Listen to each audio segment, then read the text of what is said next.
there, BCCIE Morning Coffee Series viewers. I'm not sure when you're going to be watching this recording, so I'll start off with a generic greetings. My name is Laura Rumbley. I'm the Associate Director for Knowledge Development and Research at the European Association for International Education. And I'm joining you on a morning from my home in Haarlem in the Netherlands. Haarlem is about a 12-minute train ride to the west of Amsterdam.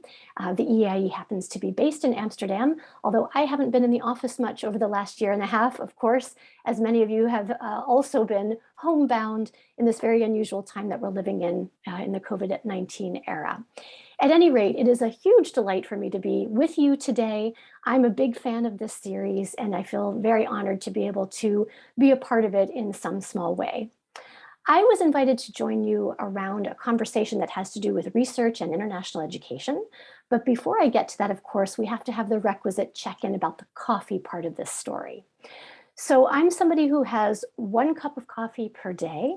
I like to invest that 1 cup with a lot of good flavor, so nice quality coffee, piping hot, and with a slug of almond milk these days.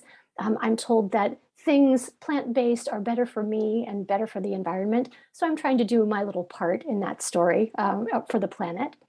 I wanted to share with you the glass or the cup that I'm using this morning, actually, and I'll move it closer so that you can see it a little more carefully.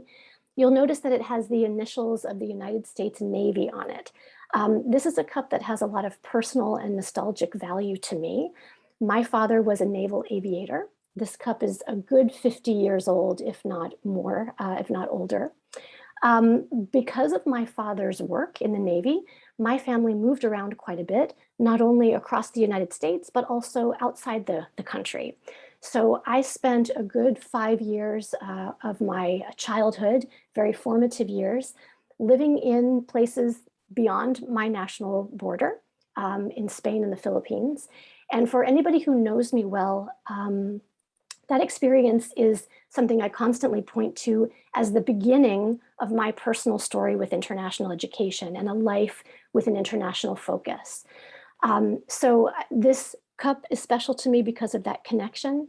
And I think the conversation that we're going to have very briefly here about research also has to do with that story or that process of trying to understand the beginnings of things. Where do things come from? How did we get to a particular point? And what are all the factors that have featured into the development of certain phenomena? So I'm really looking forward to this conversation with you. Now, being asked to talk about research and international education in a mere 10 minutes is a very challenging assignment for me. On the one hand, it's very difficult to know how to dive into such a big topic. It's certainly been an activity that has been a part of my life for almost 20 years now, or probably a little bit more. So how to condense that down into a few digestible points or ideas. I decided to make a few assumptions about who might be watching this video and what might be useful to them, to you. I'm guessing that most of you who are watching this recording are not full-time researchers in international education, just as I am not a full-time researcher, but rather you are a professional in the field. Maybe you're an aspiring researcher in international education, but whatever your profile, you care or are interested in some way in how research can inform and advance our field. And I think that's a common thread between us that we can explore a little bit. So I have taken the liberty here of trying to think through several ideas that have informed my relationship with international education over the years that may be interesting to you as you think about your own evolving relationship with research in international education. So within this effort, I've distilled things down to 4 key points that I'd like to share with you. The first you'll see on the screen here is a quote that means a whole lot to me. You can be sincere and still be stupid. Now, at first blush, this quote sounds very dismissive. It sounds very condescending, but in my perception, it is neither one of those things. And it's certainly a quote I would never direct at anyone else before directing it first and foremost at myself.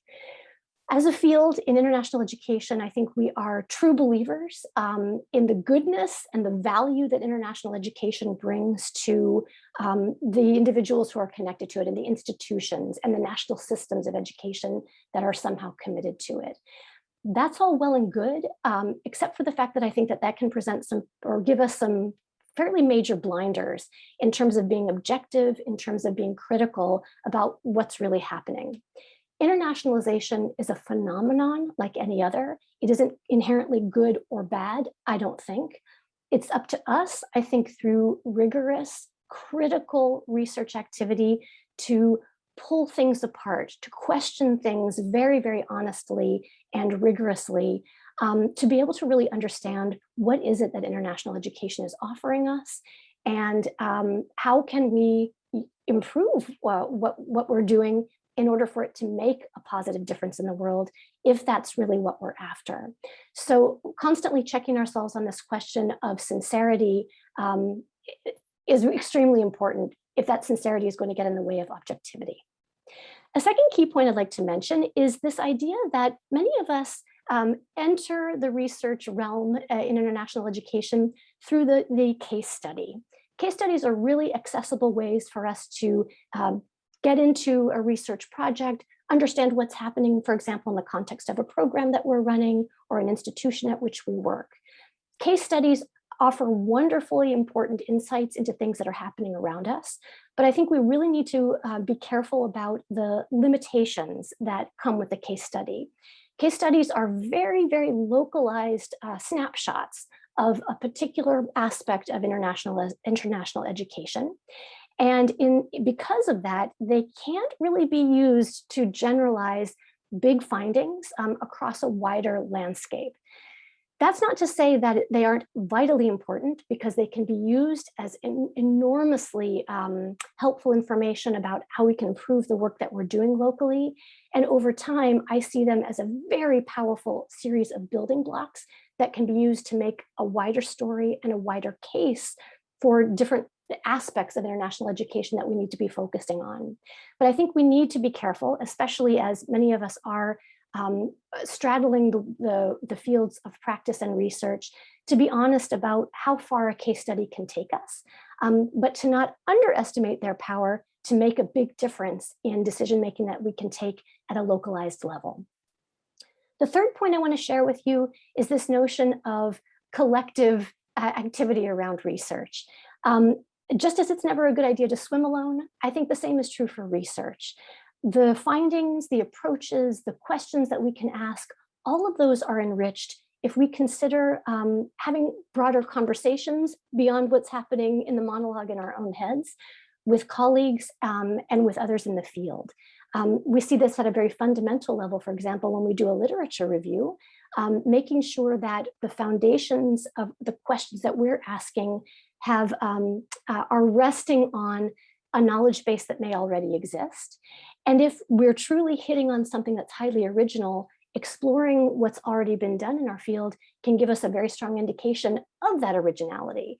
So I want to urge all of us to think about research as something that can never happen in a vacuum. It's important that we always consider the body of knowledge around us and the ways that our own research can always be strengthened if we're willing to open ourselves up to conversations with critical friends that will help us really refine what it is we're doing when we're thinking about and executing research projects. The last thing I'd like to mention is that even if none of us are actively involved in research, we can play a key role or key part in advancing the research that is relevant to our field by insisting on data-driven discussions. And this, I'm very serious, can happen at any different level, no matter the level of responsibility you have, the limitations of your sphere of influence. At every point along the way, you can insist on